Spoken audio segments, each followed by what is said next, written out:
Salut à tous, on se retrouve pour l'épisode 25 de C'est qui en pôle, donc pour démarrer cette saison 2018. Pour commencer classiquement, comment ça va Steph ce soir ? Eh bien, écoute, je suis tout guilleret, l'excitation du Qatar est encore là, je suis content que ça reprenne, bordel. Eh oui. Ouais, pensez pour tous ceux qui étaient en PLS en train de baver en attendant que ça recommence. Ben voilà, j'en faisais partie.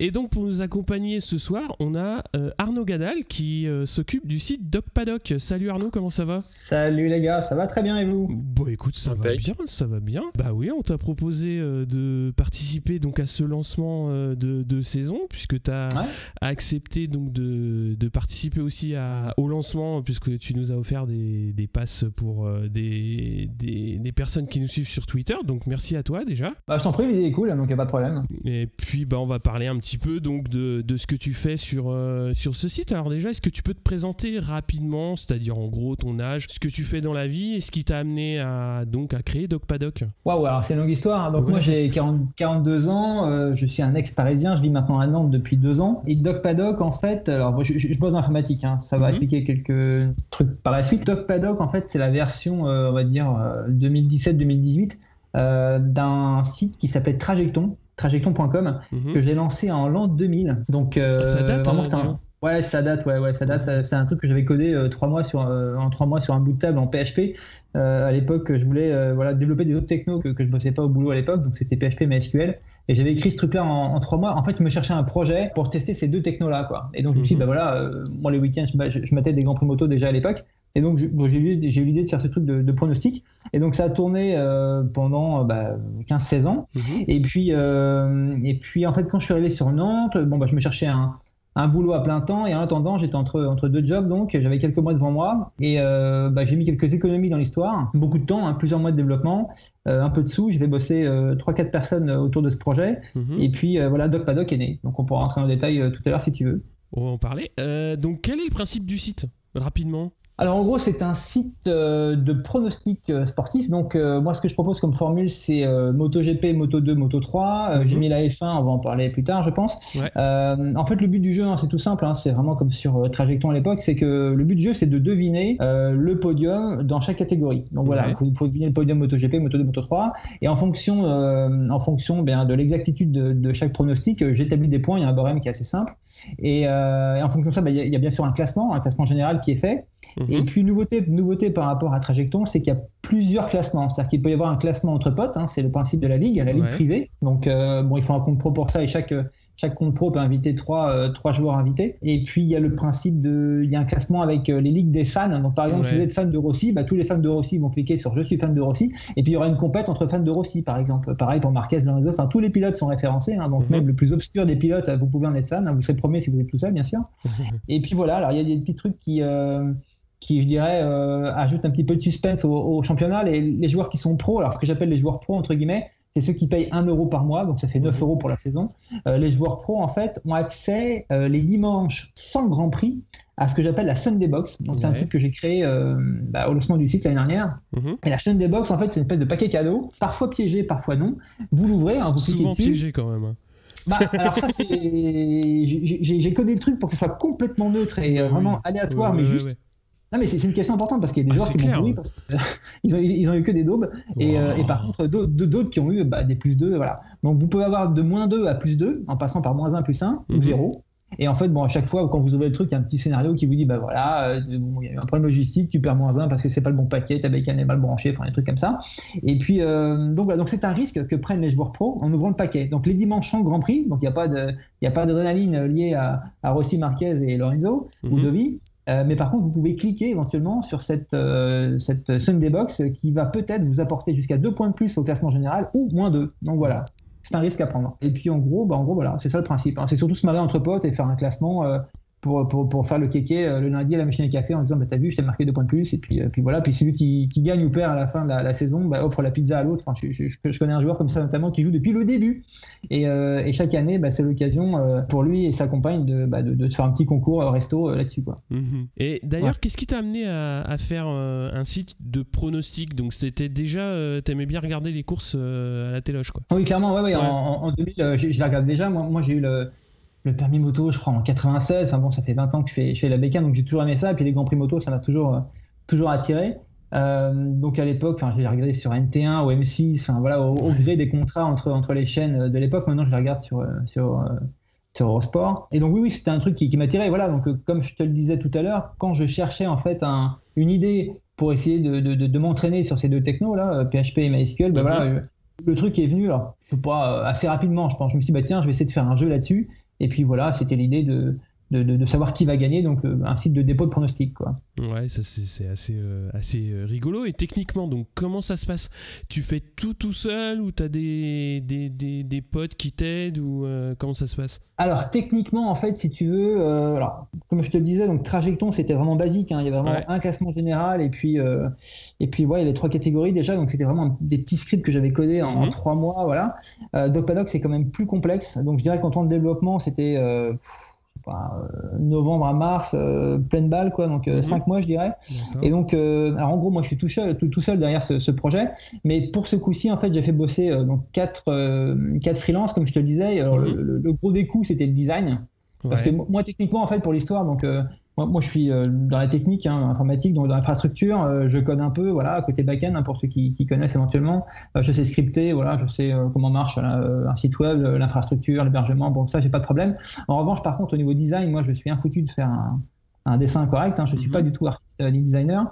Donc ça clairement le poste de dépense de design c'était le plus important. Ensuite une fois que vous avez le design, vous avez donc ce qu'on appelle des PSD, des Photoshop, souvent des images en fait, qui sont en fait une vue de l'artiste des différentes rubriques de votre site, et ensuite il faut le transformer en HTML pour que ça soit affiché sur les navigateurs.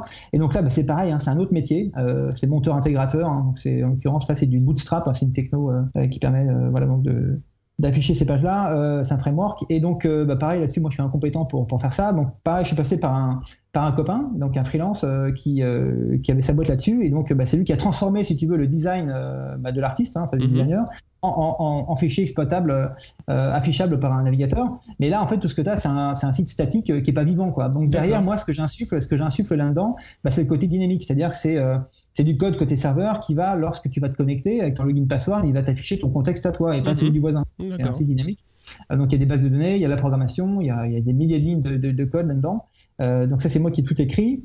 Ensuite il y a tout le code qui ne sert pas à faire vivre le site, ce que vous voyez vous en tant que joueur. Il y a tout ce qui est caché, c'est-à-dire tous les scripts qui font que automatiquement le site va aller tout seul prévenir les gens quand un Grand Prix approche, aller récupérer les résultats. Il y a des reprises sur panne si jamais ça plante. Ensuite, il y a bien sûr le calcul, donc des barèmes. Donc ça, c'est des boucles dans tous les sens qui parcourent tous les joueurs, leurs pronostics, qui les comparent aux résultats réels et qui attribuent à chaque joueur ses points. Ensuite, il y a évidemment tout ce que vous voyez en fait sur le site. Vous vous en doutez peut-être pas, mais chaque petite icône, chaque flèche, etc., c'est un calcul en fait. Hey. C'est un calcul, donc tout ça tourne assez vite. Et puis derrière, il y a encore une fois l'envoi des mails pour dire le site a été mis à jour, le meilleur score c'est Toto, et puis et ainsi de suite. Et puis en fait, il y a des tas de ce qu'on appelle des cron, des événements programmés qui vont nettoyer ce qu'il faut nettoyer dans la base entre 2 grands prix, réenvoyer les emails, etc. Et puis voilà. Donc en fait, je suis tout seul au cours de l'année là-dessus, c'est autonome. Et en fait, normalement, j'ai rien à faire. C'est-à-dire que c'est entièrement automatique. Le site, il tourne tout seul. Ouais. Donc l'ouverture, par contre, j'ai un peu de boulot parce que en fait, le seul truc manuel que je fais, c'est de rentrer la date des Grands Prix. Donc il y a 19 Grands Prix cette année. Donc ça, je me les tape à la main. Je pourrais les récupérer de façon automatique, mais tu sais, les Grands Prix aujourd'hui, je sais pas si tu as remarqué, mais chaque circuit a un nom assez commercial dedans. Ouais. Donc tu vois, c'est genre Red Bull bidule, machin bidule.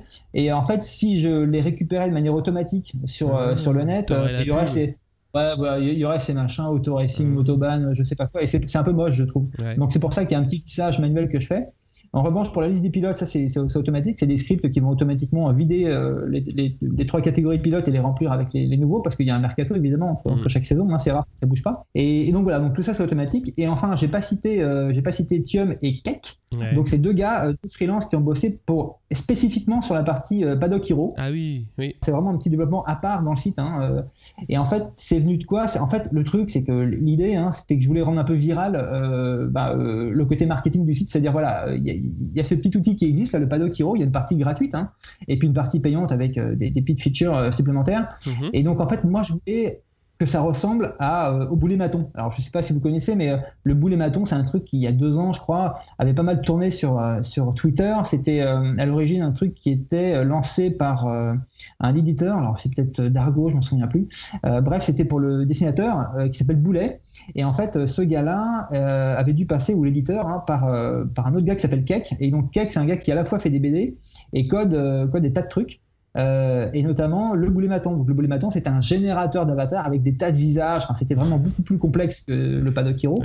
Et en fait, j'ai contacté Keck en disant ton truc il me plaît bien, est-ce que tu peux me vendre le bidule? Et là il m'a dit non, tu sais, c'est du cousu humain, vraiment c'est pas adaptable, mais en revanche on peut voir ce qu'on peut faire ensemble. Et trouve le dessinateur et puis on essaiera de bosser ensemble. Donc là moi j'ai trouvé un dessinateur, j'ai trouvé Thium, que beaucoup d'entre vous connaissent. Très connu dans le monde de la moto. Ah ouais, c'est sûr. C'est sans doute pas un hasard que je sois tombé dessus. Et en fait, donc je l'ai contacté, et le projet lui a plu, donc on a bossé ensemble. Donc voilà, il faut un petit peu aligner les specs de manière technique. Donc il était vraiment bon là-dessus, hein. Il s'est vraiment appliqué pour respecter les contraintes que Keck donnait pour le. Voilà, il y avait des tas de coordonnées, hein, je rentre pas dans les détails, mais n'importe quel dessin ne pouvait pas convenir. Il fallait que ça soit vraiment calé au pixel près pour que ça puisse rentrer dans le cadre du Paddock Hero. Et donc j'ai fait 2 formules, une formule gratuite où voilà, il y a différentes couleurs, différentes combinaisons, différents casques. Et puis Thium m'a fait des casques plus détaillés, donc forcément qui nécessitent plus de travail et donc qui sont plus chers, et que je réserve au Paddock Hero Premium, quoi, voilà. D'accord. Et donc tu ne fais pas que la moto, tu fais aussi la F1? Ouais, exactement. Ouais. La F1, moi je la regarde même pas, parce que j'ai pas Canal+, mais j'aime bien. En fait, je pense qu'il y a un moment, alors je suis pas spécialiste, hein, mais quand j'étais gosse, je la regardais parce que j'aimais bien ça. Ah, parce qu'il y avait Prost et Senna. Il y avait Prost et Senna et voilà.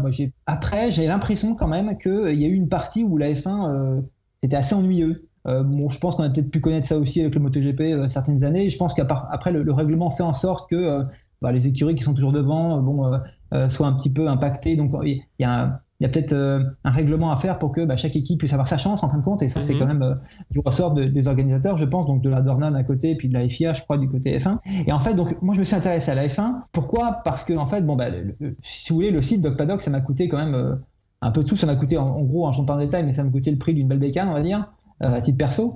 Et donc moi ce que je voulais, c'est quand même rentabiliser l'histoire. Donc bon, a priori ça paraît mal barré, mais malgré tout, ce que je voulais, c'était quand même offrir la possibilité de toucher différentes populations. Et la F1, en fait, ça peut tout à fait fonctionner. Et puis en fait, ce qui est intéressant, c'est que les algorithmes de calcul sont les mêmes. Je dirais même que c'est plus simple en F1 parce qu'il n'y a qu'une catégorie. Donc il y a 3 catégories à gérer. C'est pas 3 fois moins complexe, mais c'est quand même un sous-ensemble des MotoGP. Donc ça ressemble beaucoup au MotoGP, enfin Moto2, Moto3. Le SBK c'est un peu différent parce qu'il y a 2 courses, et donc j'avais étudié la possibilité de faire du SBK, mais ça me semblait plus complexe à mettre en œuvre que finalement prendre une autre catégorie qui ressemble beaucoup, lui enlever 2 catégories, genre Moto2, Moto3, puis tout d'un coup j'avais la F1, quoi. Donc si vous voulez, en fait, c'était quand même assez complexe de faire un projet pareil tout seul. Je parle au niveau code. Voilà, le SBK, j'ai dit, c'est trop complexe pour cette année, on verra l'année d'après. Et donc voilà, donc la F1, c'est vraiment une tentative pour moi d'élargir la base de joueurs de Doc Paddock, même si c'est vrai que c'est un équilibre assez compliqué à trouver, parce que je me rends bien compte que sur mon compte Twitter, il n'y a que des motards, et moi je communique que sur la MotoGP. Donc si vous avez un petit côté historien, vous pouvez remonter au fait que au tout début, sur mes tout premiers tweets de ce compte-là, j'avais mis un peu de F1, mais finalement je vois bien qu'il n'y a que des motards dans le truc, donc voilà. Donc c'est compliqué d'avoir un seul compte Twitter qui gère à la fois la F1 et le MotoGP, c'est pas du tout les mêmes publics. Donc là-dessus, pour l'instant je fais que la bécane. Pour la suite du site, parce qu'on parlait du côté rentabilité, honnêtement, pour que ce soit rentable pour moi un jour, à coût de 9 €, vu le nombre de joueurs pro qu'il y a chaque année, ça va me prendre 40 ans, quoi. Donc c'est pas viable comme ça. Je pense que l'avenir de ce site, en fait, il passe par, je dirais, un partenariat avec soit un site internet, c'est un pure player, ça peut être tous ceux qu'on connaît, je ne vais pas forcément les lister ici, ou alors pourquoi pas une franchise, tu sais, comme on en connaît, des équipementiers, des gars qui vendent matos pour la moto, hein, je les cite pas non plus, mais on les connaît. Tu vois, des chaînes de magasins qui pourraient faire gagner des lots. Parce que je pense que c'est ça qui serait le déclencheur. Hein. C'est que eux, je pense qu'ils auraient une force marketing bien supérieure à la mienne.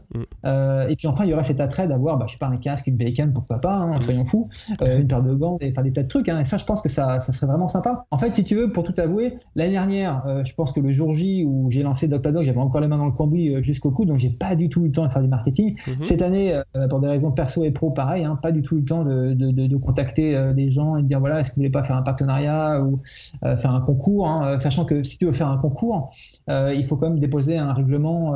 C'est un truc carré quand même, hein, c'est un truc qui est très réglementé. Hein, tu peux pas faire un concours ça avec un vrai lot juste comme ça, vite fait. Hein, ça marche pas comme ça. Donc il y a une petite lourdeur administrative, qui est compréhensible, mais bon voilà, ça doit se prévoir quand même longtemps à l'avance. Et donc là, encore une fois, cette année, tu vois, j'ai rouvert le site, je dirais une semaine avant le premier GP Moto, tu vois. Donc, je pense que honnêtement, l'année prochaine, ça sera vraiment un tournant. C'est-à-dire que soit j'arrive à m'adosser à quelqu'un et à faire un truc sympa, ou alors honnêtement, je change d'idée et je pars sur autre chose ou un truc comme ça, quoi. Là, je pense que avec les abonnements, je pense que je rembourse les frais d'hébergement pour 1 an, mais c'est tout, quoi. Donc, est-ce que tu veux reparler un petit peu de Thium ? Thium, écoute... Donc Thium, moi je le connaissais pas plus que ça, donc je l'avais repéré parce que voilà, il est en présent sur Facebook, il fait des trucs sympas. Donc moi c'est quelqu'un que j'ai pas rencontré mais qui m'a l'air très sympathique et très présent, enfin complètement passionné jusqu'à l'os. Hein. Après c'est vrai que de ce que j'ai compris de son compte Twitter, c'est vrai que c'est assez dur de vivre uniquement de ses BD ou de son art en fait. Hein. Je crois que c'est un gars qui fait un boulot à côté et je pense qu'il avait tenté de vivre de son truc à plein temps, mais j'ai cru comprendre que c'était compliqué et qu'il avait dû reprendre un taf à côté. Donc c'est quand même compliqué hein, quand on est artiste là-dessus de vivre de sa BD, hein, sauf à avoir une exposition vraiment médiatique forte, c'est quand même assez hard. Et donc tu vois, moi j'ai aimé travailler avec lui, hein, c'était vraiment sympa. Il était vraiment plutôt rapide dans les réalisations, enfin toujours sympa. Maintenant voilà, c'est quelqu'un que j'ai pas eu la chance de rencontrer, mais bon, ça arrivera peut-être. Je crois qu'il est Tours, un truc comme ça. Donc peut-être qu'on se croisera un de ces jours là-bas, pourquoi pas. Donc tu prépares maintenant la saison MotoGP 2018 est partie. Pour la F1, on peut t'aiguiller vers des potes qui ont un podcast F1. Ouais, pourquoi pas, ouais. Ouais, il y a le SAV de la F1. Si tu veux aller cogner à leur porte, tu peux y aller. D'accord, pourquoi pas. Ouais, ça peut faire l'occasion de parler de ton projet, de ses différentes facettes, quoi, parce que c'est assez sympathique. Steph, j'ai vu que maintenant tu as un compte pro. Oui, je suis le roi du pétrole. On peut le dire. Je ne changerai pas. Quand bien même Rossi s'éclate en motocross, je le pronostiquerai vainqueur. Hein. Et il y a une sécurité pour les blaireaux comme moi, qu'on ne peut pas pronostiquer un mec qui est forfait ou... Non, tu peux pronostiquer tous. Hein. Ouais, non, si tu peux pronostiquer un mec qui est blessé, qui est HS, machin. Par contre, tu peux pas le pronostiquer à toutes les places du podium. Ça, il y a des sécurités. Ah oui, d'accord. Mais non, là, quand même pas, non, ça serait chaud. Non, mais donc par défi, je te mets du Rossi en première place à toutes les courses. On sait jamais, tu sais, c'est la stratégie de l'homme ivre comme dans Virtua Fighter. Je sais pas, enfin, c'est d'ailleurs pas Virtua Fighter qui l'a introduit, c'est une stratégie de Kung Fu, ça. L'homme ivre, tu fais semblant de tituber et paf. Ah oui. À la fin, c'est toi qui gagne. Tu joues à le suspect et tout. Oui, bah oui. Méfiez-vous. Bon. On va passer au vif du sujet et Arnaud, quand tu veux parler de ce qui s'est passé ce week-end au Qatar, n'hésite pas, hein, tu peux intervenir sur ce que tu veux, t'es invité, t'es ici chez toi, tu fais comme tu le sens. Parfait. On a dit tout à l'heure numéro 25, donc qui roule en 25 mon cher Steph? En 125 ou en 25 avec le numéro 25. En 125, il y a Poirsouille, la team. Mais en numéro 25, moi je l'appelle Pépé. Je sais pas pour vous, mais c'est Maverick Viñales, bien sûr. Tu le suis depuis sa tendre enfance ou pas, toi? Sa tendre enfance, non. Mais ça m'a étonné parce que quand même, il est assez jeune. Il est de 95. Ça lui fait tout juste 23 ans. Donc c'est pilote officiel Yamaha, 23 ans. C'est quand même pas mal sur le CV. Alors les débuts en Moto 3, il a commencé dans l'écurie de Paris Hilton en 2011, donc il avait 16 ans. Je sais pas si tu te rappelles de cette époque-là, quand elle a essayé de mettre un petit peu de rond dans une écurie moto. Ça m'avait pas marqué. Non, j'ignorais, ouais, marrant. Bah si, elle a sinon j'aurais fait des vannes. Hein. Ouais, bah oui, mais bon. Ou c'était peut-être du blanchiment d'argent, on ne sait pas. Hein. Non, bah, tu sais, on a assez, il n'a pas besoin d'en blanchir. Oui, on ne sait pas. Donc ouais, il a commencé en 2011 avec Paris Hilton et en 2012, tu as noté un point important sur son CV. Oui, parce que notre fan numéro 1, Mr. Belou, serait fâché si je ne citais pas le mouvement d'humeur de Maverick, parce que en 2012, il a quitté avec perte et fracas le Grand Prix de Sepang avant que ce dernier se court, en chargeant de façon assez véhémente son équipe, disant que c'est une équipe de 3e zone, 3e ligne, ça dépend des traductions, et rendant son équipe responsable de son manque de performance à son goût, parce que quand même il avait gagné 5 Grands Prix cette année-là. Hein. Ouais. Mais le fait qu'il ne soit pas champion du monde ou qu'il puisse difficilement prétendre à la place à 3 Grands Prix de la fin, il a pété son câble, il s'est barré physiquement de Sepang, il n'a pas couru. Donc voilà, c'est un fait d'armes hein, quand même. Ouais. Après, d'aucuns disent qu'effectivement Avintia c'était pas forcément la team du bonheur, c'est pas Tech 3 a priori, mais bon. Alors moi je fais un parallèle parce que je suis un petit peu taquin, c'est un peu mon rôle de bad cop, avec ces mouvements d'humeur de la fin d'année dernière et des essais, on a vu qu'il parfois rentre dans son box sans regarder ses techniciens, il va bouder. Bon, il y a un peu de son caractère et de son jeune âge, on va attendre que ça se tasse. Ouais, il a quand même été champion du monde Moto 3 en 2013. Oui, c'est pour ça que je fais le mec qui signale les trucs qui grattent, mais c'est un super pilote. Il restera qu'un an en Moto 2, puisqu'il va être 3e au général, et Suzuki va aller le chercher directement pour leur retour en MotoGP en 2015. Donc ils avaient pris Aleix Espargaro, un pilote expérimenté, donc pour finir la mise au point, ils se sont dit tiens, on va aller chercher un jeune pilote prometteur, et Viñales quand même donc l'année d'apprentissage a été quand même prometteuse pour un rookie dans une équipe qui revient en MotoGP, c'était déjà pas mal, et la deuxième année il va quand même exploser dans le sens où il va être 4e au général avec 4 podiums dont une victoire sur une moto qui a une année de développement sans course et une année pleine de développement.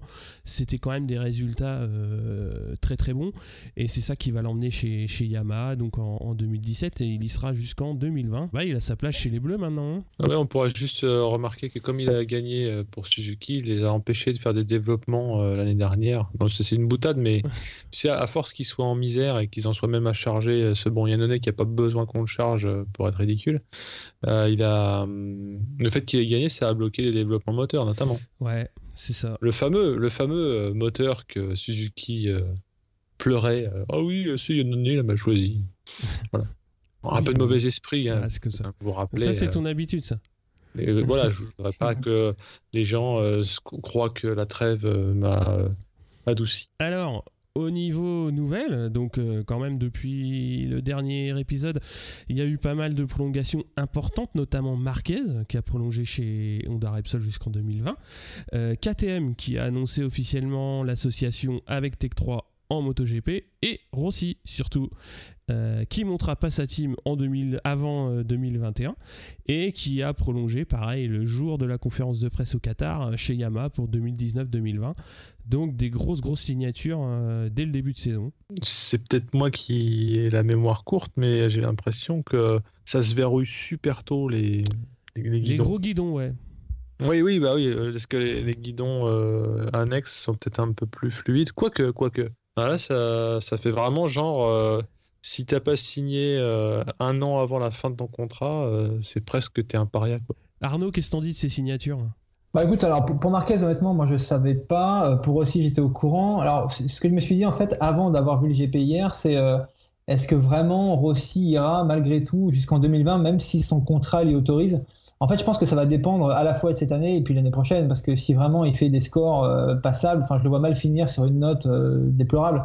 Donc, moi personnellement, j'aimerais beaucoup qu'il gagne cette 10e couronne, même si j'y crois honnêtement relativement peu, parce que quand même, quand on voit notamment Dovizioso, Marquez, qui est quand même un extraterrestre, et puis d'autres encore qui montent en puissance, notamment Zarco, ça me paraît quand même assez dur, hein, ne serait-ce que physiquement. Je quand même que malgré tout, il prend de l'âge, hein, c'est clair.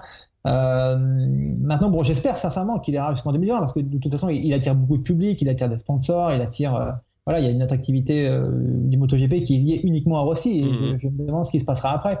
Mais voilà, enfin moi, à titre personnel, je souhaite le voir le plus longtemps possible à l'écran. Et bon, après, si effectivement il monte sa team, bon, on le verra toujours, mais d'un autre côté, quoi. Ça sera pas mal non plus. Hein. Ou alors il sera pilote voiture parce qu'il se débrouille pas mal, hein, rallye, etc. Il fait des trucs assez forts aussi. Hein.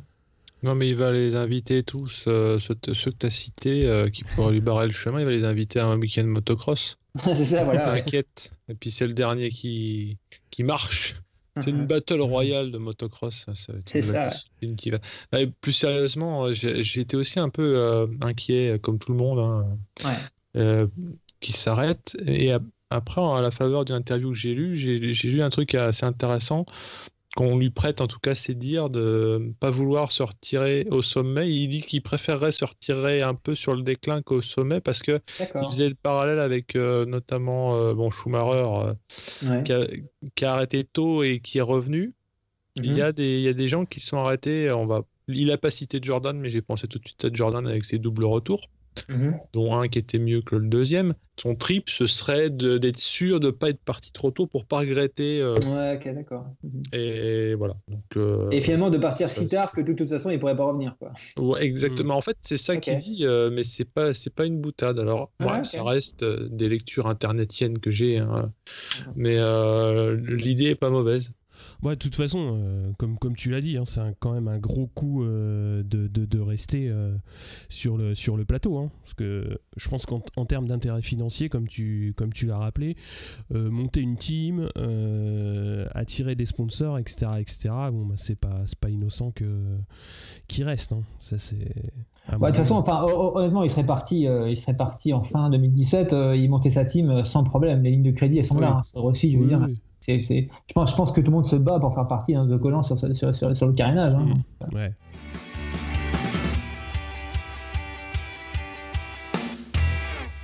Bon, on va parler de ce petit week-end de course au Qatar, donc. Allez. Donc on commence donc par la grille en Moto 3, Antonelli en pole devant Martin et Rodrigo, Sasaki, Toba et Bezzecchi qui font 4-5-6, Canet, Eutel et Dalla Porta 9. Alors c'était sympa puisqu'on retrouve des Japonais donc pas très loin du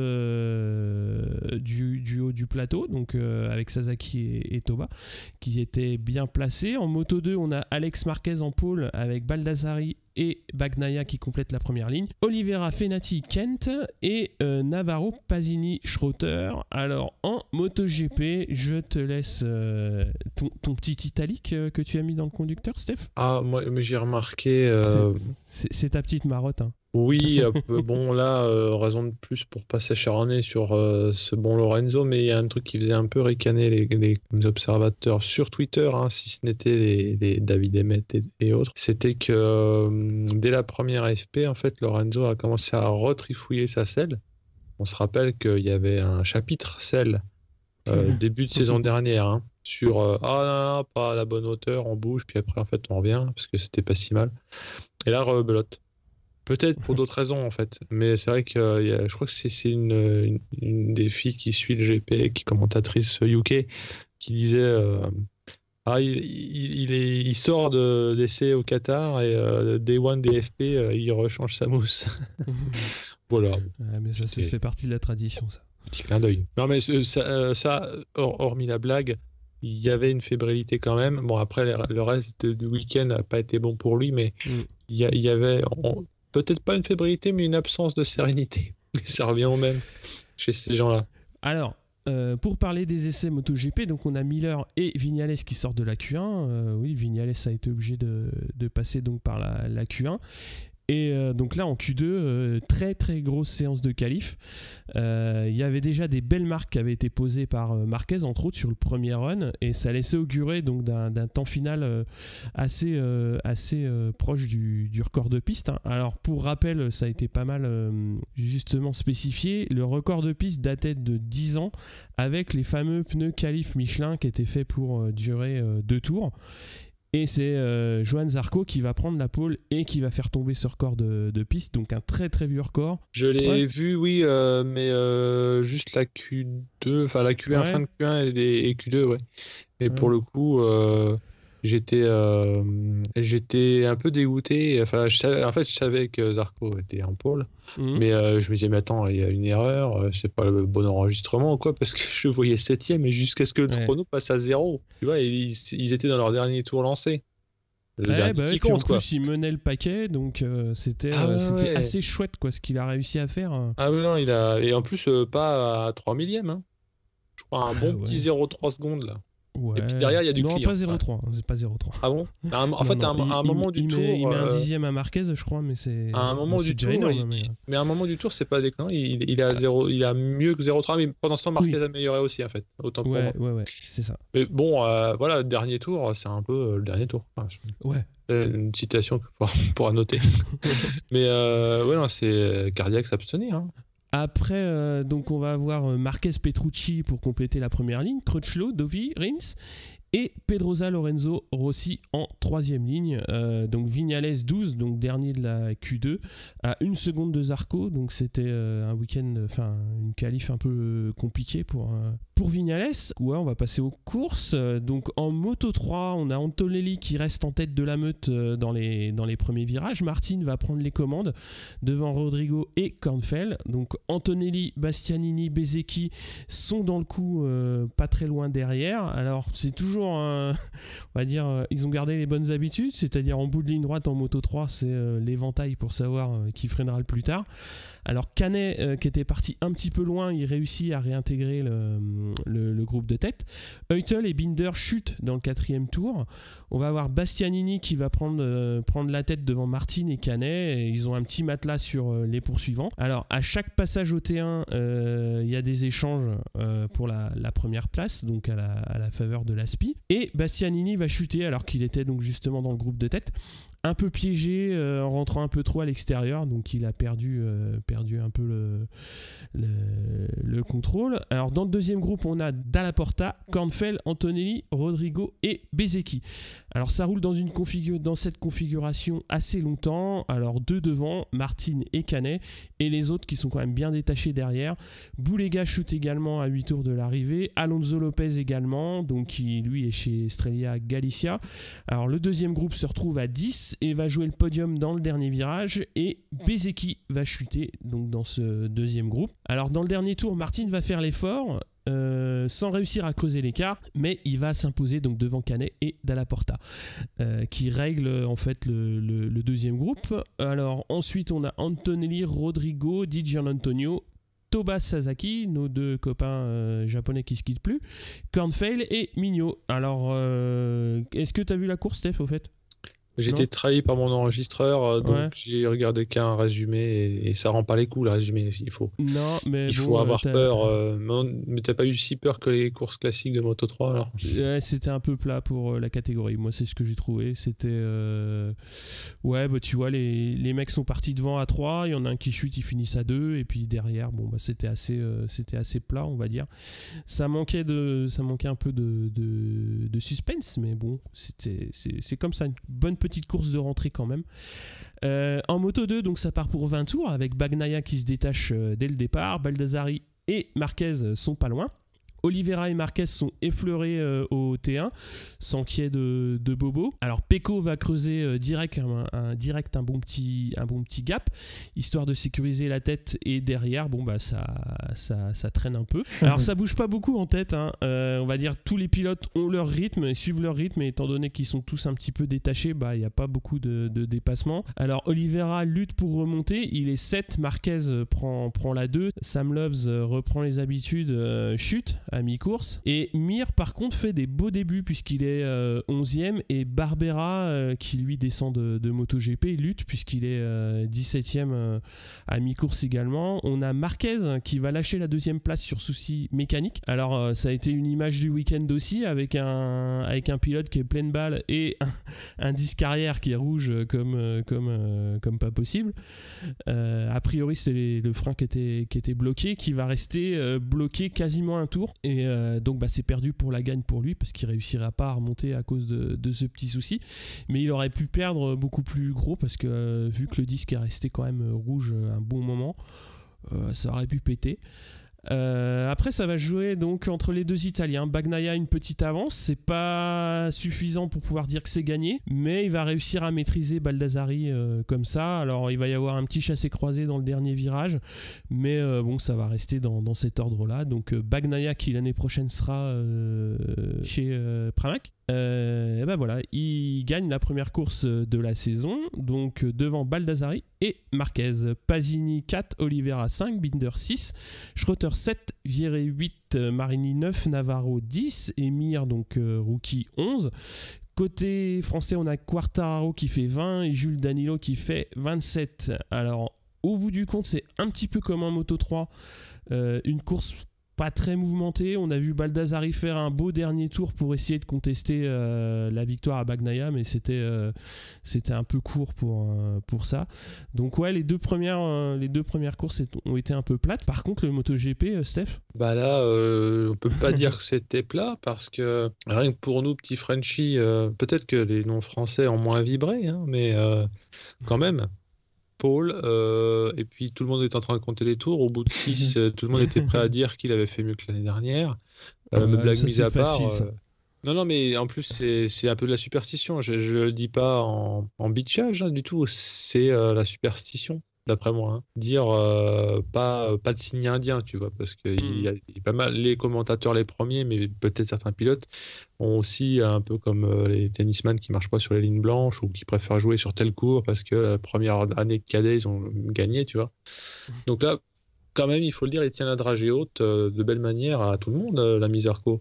À un moment, il se fait taxer par Marquez et tout de suite, il le repasse. C'est pas rien, en fait, sur un CV déjà, de prime abord, en plus d'avoir fait des pôles. Donc ouais, tout le monde est bien parti, et notamment, alors on va me taxer de Rossi-fan, et on aura raison, mais il nous refait le coup, non pas l'année dernière, mais l'année d'avant, à savoir, je pars 8 et j'arrive à me refaire dans le premier tour. Rossi, assez vite, et 4, hein, de 8 à 4. Pas peu. Petrucci, qui avait de toute façon une grosse forme et de grosses perfs avec sa Ducati depuis le début du week-end, n'est pas en reste. Crutchlow, qui a été un peu moins flamboyant, quoique, il reste aussi un gros client. On voit un peu Iannone, mais on le verra plus très longtemps, même si c'est le dernier Suzuki sur ses roues à la fin. Le paquet est compact, tant et si bien que Rémi Tissier disait même 2 tiers de la course que, contrairement à d'habitude, il ne regardait pas les chronos, il regardait l'écran, quoi, parce qu'en fait, il ne regardait pas les écarts, il n'y en a pas. D'un tour à l'autre, le paquet de 8, ils étaient en largement moins d'une seconde. Ouais. Enfin, peut-être une seconde pour les 8, mais en tout cas, pour les 5 premiers, c'était la chenille. Vignales prend un gros coup sur le museau, on ne sait pas trop ce qui s'est passé. Il est très vite 15e, on va dire son mentor, mais son meilleur ennemi, Rossi, pendant ce temps-là, s'amuse à taquiner Pedrosa, et ça m'a fait aussi penser aux belles heures où Rossi venait niquer Pedrosa alors que ce dernier avait fait tout le taf. Bon, c'est pas exactement les mêmes places que d'habitude, parce que la Pedrosa ne cède que la 3e place et pas la première, mais bon. Il y a des effets de redite quand même, quand je te parlais de superstition. Et ouais, Dovi, moi je faisais un peu la tête, parce qu'hormis le fait que Zarco était premier, j'étais content. Mais j'étais content inquiet. Je le dis même sans qu'il y ait la rétrospective. Tu sais, t'es toujours plus inquiet quand ton favori est premier que quand il est deuxième. Parce que quand il est deuxième, t'es en tout fou en mode il va dépasser. Quand il est premier, c'est il va se faire niquer. Bon, ça, c'est pas toi qui s'est fait niquer, mais il n'a pas pu concrétiser. On va le voir après. Lorenzo, il était pas bien, mais bon, pareil, on verra plus tard qu'il y a eu un gros souci. Et pendant ce temps, il est 11. Pedrosa s'est un peu fait marcher dessus par tous les poursuivants, parce qu'il se fait passer exclusivement par Crutchlow et Dovi, qui remonte, qui va piano Vassano. Alors, on aurait cru qu'il n'avait rien à foutre, en fait, mais il remontait lentement. Mais sûrement. Ce vieux gricou de Rossi, non content de remonter 3e, va taquiner et prendre la place de Marquez. Pareil, c'est pas rien. Le vieux a encore de beaux restes. Mais il y a un truc que j'ai noté, je suis pas le seul à l'avoir noté. En caméra embarquée, c'est d'autant plus spectaculaire. Je sais pas si tu as vu cet effet-là. À un moment, Rossi, en bout de ligne droite, il peut passer. En fait, au moins, il est à la hauteur. Mais on sait qu'un Rossi, quand il est à l'intérieur de quelqu'un, il passe. Parce qu'il lui fait son fameux Rossi, à savoir, je te gêne juste assez pour que tu ralentisses. J'élargis juste assez pour que tu sois pas à l'aise. Et moi, je t'ai piqué ta place, même si je vais pas beaucoup plus vite. Là, ouais, c'est ce qui a failli se passer. Sauf que Rossi, n'ayant pas saisi cette chance, et je pense ayant voulu laisser Zarco faire le lièvre, C'est mon avis. Hein. C'est clair. Spécialiste. Hein. Eh bien, Zarco continue de mener, sauf que sur ses entrefaits, c'est Marquez et Dovi qui s'emploient. Mais d'abord Marquez. Alors, on voit Marquez qui fait une Marquez, à savoir n'importe qui serait mort. Sauf que lui, non. Alors, ça se voit pas tant que sa glissade sur 50 mètres de Valence. Mais je sais pas si tu as vu sur le ralenti. A priori, il y a trop d'aspi par rapport à ce qu'il pensait. Donc, il va trop vite. Il n'arrive pas à s'arrêter. Il tape Zarco, pas beaucoup, mais il y a contact. C'était pas prévu Je crois que c'était pas au plan. C'était pas au plan. De ce fait, il freine bizarrement et commence à louvoyer de l'arrière. On se dit, wow, et ben, il arrive quand même à prendre, non seulement il prend le virage d'après, mais en plus, il se fait pas passer. Donc, c'est un sauvetage qui est peut-être encore plus spectaculaire qu'un rattrapage de l'avant, d'un point de vue en jeu. C'est-à-dire que non seulement il ne tombe pas, il ne perd pas une place, le gars. Bon, on va dire qu'il n'est pas fait du même acier que les autres, hein. Ça on le savait déjà. Mais sauf que pendant ce temps, Rossi qui n'a pas pris sa chance de passer il va aussi passer Dovi. Et c'est Dovi qui choure la deuxième place à Marquez. Pendant ce temps, Pedrosa est un peu à la cave. Et Viñales commence une remontée régulière parce qu'il fait plein de bons chronos. En fait, ce qui est marrant à voir, c'est que pendant la course, Viñales il tape des pendules. Sauf qu'il est parti très mal, donc on verra après que ça lui a permis de remonter, certes, mais avec un rythme d'enfer, et sa place de la fin ne lui rend pas justice, hein, au sens où il a fait de beaux exploits, surtout dans le paquet, hein, tu as d'autant plus de chances de te taper un Abraham ou que sais-je. Il devait déjà être plus loin, Abraham. Non, mais je veux dire, par rapport, tu sais, quand je sais pas facile. Si ça t'arrive, des fois, tu arrives sur un mec et il freine 12 mètres avant ce qu'il faudrait, donc t'es limite de te le taper, quoi. Donc par contre, ce Rins qui avait fait des super résultats, notamment une super entame de course, était peinard 6ème et il a été peinard au bac. J'ai pas vu ce qui s'est passé, mais bon, peut-être une chute de la vanne. Le Zarco sert encore de lièvre à ce moment-là, parce que je pense que tout le monde est un peu au courant de ce qui s'est passé. Je ne fais pas beaucoup de spoilers en disant ça. Avant que Zarco se fasse passer, on voit Lorenzo qui va au bac. Et j'ai même pas ricané parce que je ne me réjouis pas du malheur des autres et il était déjà en galère. Alors, vous m'avez appris en discussion pré-podcast qu'il aurait eu un méga problème de frein, c'est-à-dire... il a joué au Uno avec ses plaquettes. C'était la carte magique. Il lui en manquait une à la fin, non? Donc il se serait fait comme avait fait Crutchlow à une époque. Il serait auto-sabordé en se laissant tomber bon an mal an dans le bac. Qui expliquerait effectivement cette chute que beaucoup ont trouvé bizarre. C'est un peu l'endroit où il n'y avait pas moyen de tomber. Mais en fait, il s'est juste sauvé sa vie, quoi, si je comprends. Ouais, c'est ce que j'ai vu. Il voyait, je crois, le levier de son freinage là, se rapprocher du guidon. Enfin, il sentait bien qu'il y avait un truc flou et donc il a préféré s'éjecter. Ah oui. Oui, parce que si on compte sur les pistons pour faire contact de l'autre côté, c'est un peu tendu, quoi. C'est une Dovi Marquez qui se prépare. Sur ses entrefaits, tu as quand même Pedrosa et Viñales qui... Alors Pedrosa a arrêté de sombrer et Viñales remonte. C'est-à-dire que Pedrosa est 6 et Viñales revient du Diable Vauvert en 8. Chacun sa bouée. Oui, non, mais c'est ça, c'est un peu des destins croisés. Pedrosa qui s'accroche à une sorte de ressort là et qui arrive quand même à rester dans le coup. Espargaro arrête, a priori pas sur pépin physique parce que d'aucuns disaient qu'il finirait pas parce qu'il était encore blessé au cervical. A priori, c'est sa KTM qui aurait eu des soucis. On n'en sait pas plus. Je ne sais pas. Peut-être avez-vous du biscuit sur les KTM, mais il semblerait qu'il y ait un problème technique. Mais quant à ces fameux Dovi et Marquez, ils déposent Zarco. Rossi les suit, leur emboîte le pas et double aussi Zarco. On voit clairement que Zarco, en un tour, perd au minimum 4 places. On s'est vite fait, hein, vu qu'ils étaient en paquet, mais... se fait passer par un peu tout ce qui est présent. Dès que quelqu'un se pointe derrière lui, 2 virages après, il est devant, donc ça laisse à penser, et on le verra après que oui, il avait un souci, a priori le pneu avant. Dans les discussions de comptoir post-course, alors c'était un beau comptoir, généralement sur Eurosport, il n'y a pas que des Mickey, hein, parce que bon, tu as Charpentier, Monneray. Le Christophe Guyot disait qu'à son hypothèse, c'était aussi que comme il y a beaucoup de sable sur la piste, hors trage, mais aussi avec le vent, il y a du sable qui revient. Quand tu es le premier, c'est pas impossible que tu te ramasses assez de sable pour user de façon prématurée ton pneu. Et le fait d'avoir fait quasiment toute la course en tête, peut-être que Zarco a ramassé plus de sable que les autres, sans que ça fasse démériter les autres aussi. Hein. Oui. Il y a peut-être aussi l'usure mentale et physique qui joue. Parce que quand tu mènes, c'est un peu comme quand tu fais de la remontée de fil sur le périph', hein, tu te dévoues pour les Lascar qui sont derrière en T-Max en faisant tut-tut, mais dès que tu les laisses passer, ils roulent à 4 à l'heure, hein, parce qu'ils ont peur. Donc le mental, ça joue. C'est l'instinct de survie dans mon cas, mais l'effet chasse-neige, ouais, donc voilà, chasse-sable. Et après, tu as, comment dirais-je, Marquez qui piaffe, qui se place, on voit qu'il se place parce qu'il veut nous faire la redite de ce qu'il avait fait l'année dernière, à savoir la tentative du dernier virage. Et bien sûr, il l'a faite.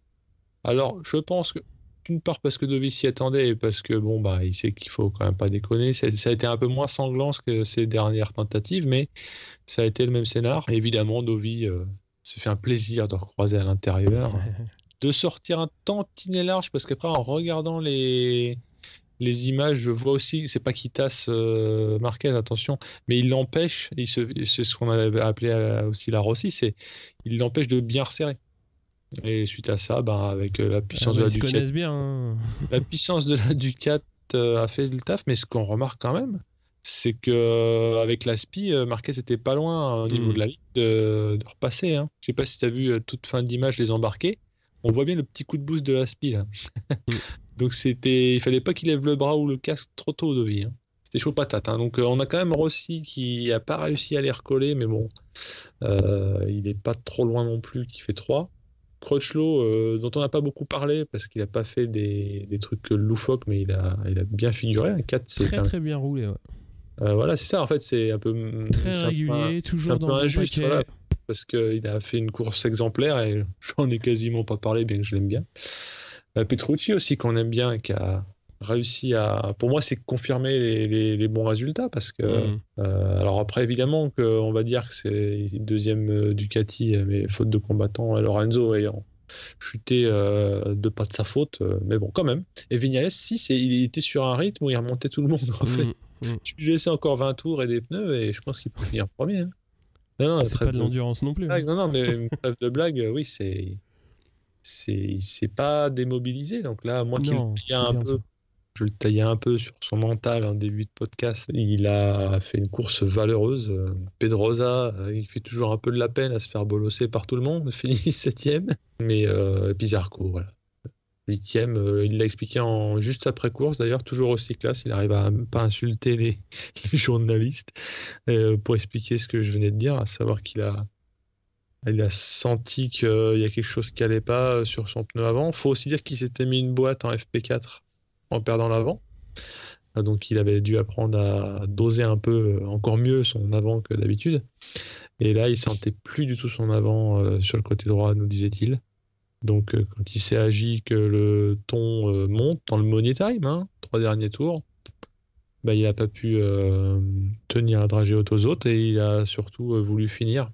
Donc il a suivi les indications de Laurent Felon, qui n'a pas manqué de le marteler pendant les interviews d'avant-course. Finir dans les points. Ça faisait un peu un point à domicile, un point à l'extérieur. Attends, c'est bon, finir dans les points, c'est 15 premiers. Oui.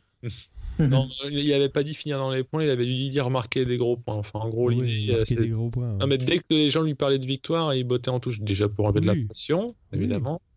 Mais ouais, je pense que c'est révélateur aussi de l'état d'esprit, c'est qu'ils veulent pas se voir trop beau, c'est pas la grenouille qui se voit plus gros que le bœuf. Même si Zarco a tenté une Rossi en termes d'esbrouf, en répondant à quelqu'un qui demandait ce qu'il avait de plus que Dovi pour gagner, il a répondu une pole. Et c'était bien joué, parce que c'était à la fois une blague, c'était pas faux, puis c'était pas violent.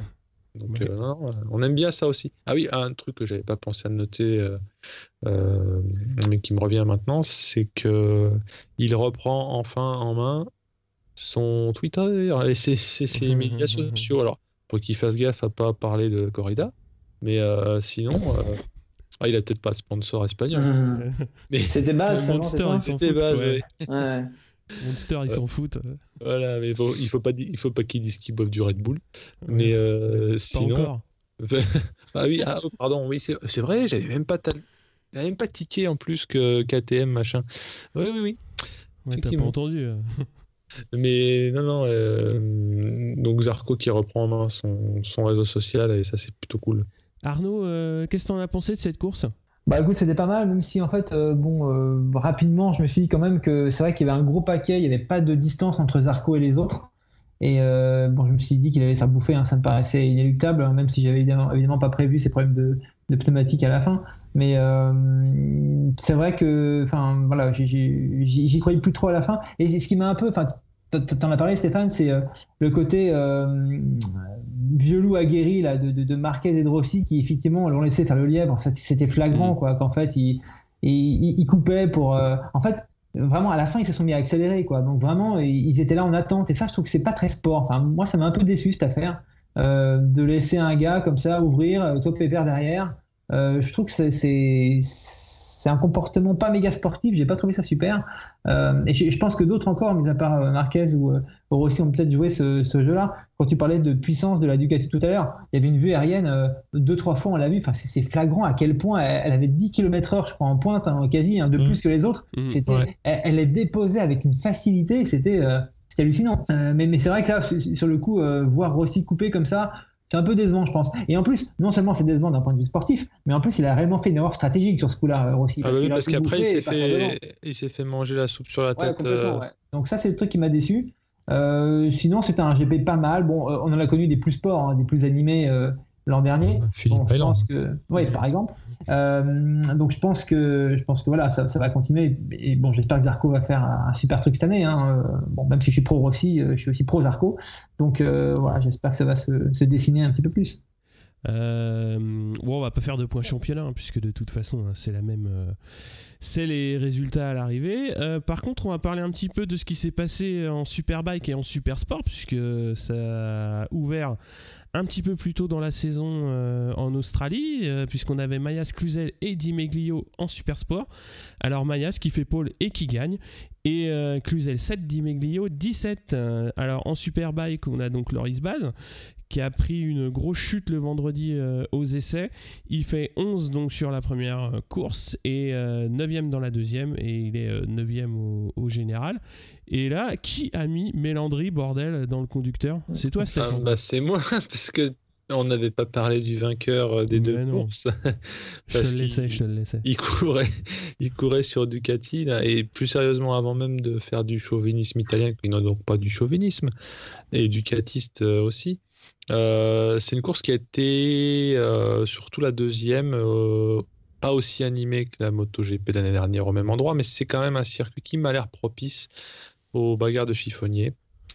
Parce qu'il y a eu le Superbike aussi, quand c'est bien équilibré, comme ils ont l'air d'avoir à peu près trouvé le réglage là, même s'ils n'ont pas encore touché au RPM. Attention. On verra que si quelqu'un domine, ils vont lui taxer des tours minutes.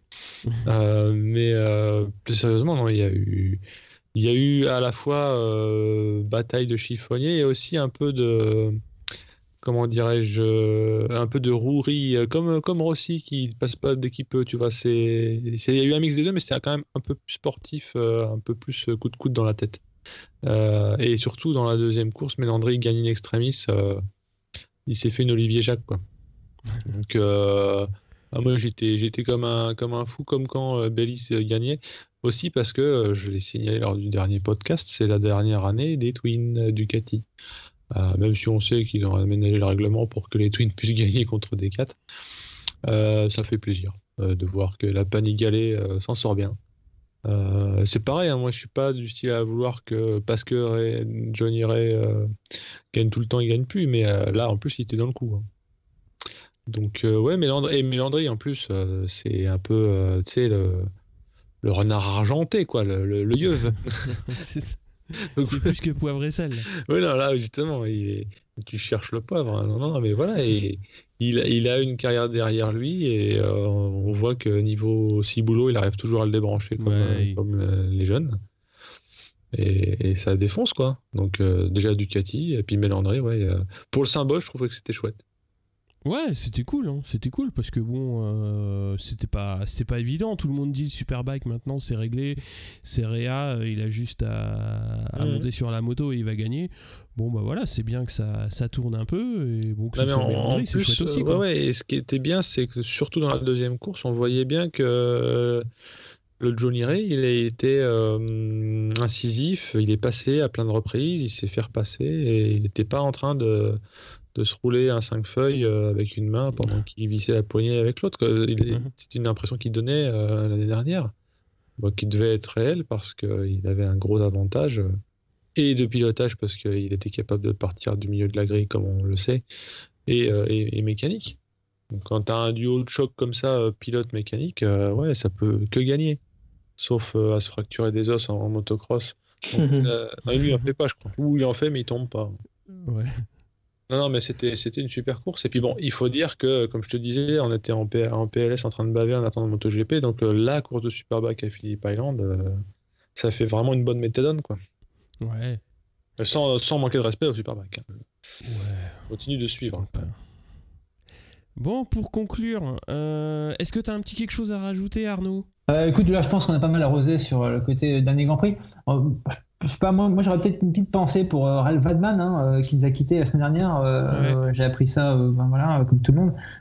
Bon, c'est un gars qui avait accompagné mes premiers visionnages de GP quand j'étais gosse, avec, gosse plus jeune, on va dire, avec Olivier Jacques, Nakano, toute cette génération-là. Et je me souviens de Grand Prix où, notamment, parce que la pluie, il faisait des trucs de fou furieux de mémoire. Donc voilà, une petite pensée pour lui. Et sinon, écoutez, dans un registre plus positif, n'est-ce pas ? Écoutez, c'était sympa d'avoir participé à ce premier podcast. Moi, je vous ai un petit peu suivi l'année dernière. J'essaie de vous suivre encore plus cette année. Et puis, écoutez, on pourrait reproduire l'opération avec les comptes pro. Je crois qu'il y en a combien qui restent en jeu encore 2 ou 3, je sais plus ce que je t'ai dit. Alors nous, ce qu'on va faire, donc déjà c'est bien que tu parles de ça parce que ça va nous permettre de parler de celui qui a gagné la question du Qatar. Donc c'est Pierre qui va pouvoir crâner avec des beaux goodies. Surtout, bravo Pierre. Justement, voilà. Il avait déjà un compte pro Doc Paddock, donc il l'a offert à un pote à lui. Donc ça fait du coup grand seigneur. Bravo. Ouais. Et donc du coup, on va en remettre en jeu un deuxième compte pro donc pour le prochain Grand Prix, donc qui va se dérouler en Argentine. Donc je pense qu'on va changer un peu la formule. Ça nous a été proposé, donc effectivement, ça va pas être le premier qui annonce un pilote, mais on va faire un tirage au sort parmi ceux qui annoncent un pilote, donc c'est-à-dire c'est assez simple. Si vous dites Marquez et que Marquez est en pôle, si vous êtes 10, on fera un tirage au sort parmi les 10. Et comme on a aussi rappelé sur Twitter, donc quand vous avez gagné une fois, vous pouvez rejouer, mais vous ne pouvez pas regagner, puisque il en faut aussi un petit peu pour tout le monde, on va dire. Et donc pour en revenir à Doc Paddock, on a monté une ligue C'est qui en pôle sur Doc Paddock, et évidemment celui qui va avoir le plus de points à la fin d'année, il y aura aussi un petit peu de goodies à gagner. Donc comme d'hab, les stickers, des petits badges et puis des décapsuleurs. Voilà, je pense qu'on a fait le tour. Si, on a aussi monté un Facebook, mais qui est pas super actif. On n'a pas trop le temps, Steph? Et puis moi je fais partie des yeux qui ne sait pas se servir de Facebook. Alors c'est à moitié faux en fait, c'est que je vois bien comment ça marche, mais c'est une mentalité tellement différente de Twitter quand tu veux faire vivre un truc. Il faut avoir un double cerveau que je n'ai pas, mais on va y arriver. Attends, je vais aller on va s'y mettre. Traîner mes guêtres. Mais je pense que Facebook est pensé dans une ergonomie qui est la sienne par rapport à ce qu'ils veulent que les utilisateurs fassent.